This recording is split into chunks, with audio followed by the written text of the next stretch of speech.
বস, এখন আমরা যে জায়গাটায় আছি পৃথিবীর ওয়ার্ল্ডের সব থেকে সেফ জায়গা।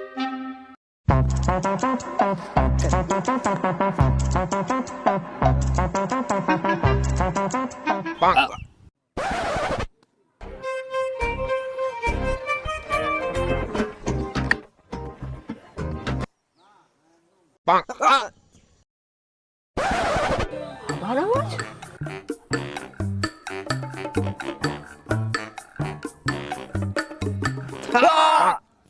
রাজেদ, ইট ছুটছে, আওয়াজ হচ্ছে দেখ তখন থেকে। হ্যাঁ, আমি একটা করে ইট ছুটছি, ঝোপ থেকে আওয়াজ হচ্ছে। কি বলি? হ্যাঁ, তুই দেখ।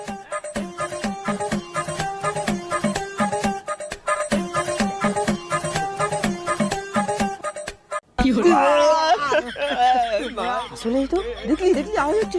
তখন থেকে আমি দেখে যাচ্ছি, ইট যত বড় হচ্ছে আওয়াজ তত জোরে হচ্ছে। এবারে দাঁড়া।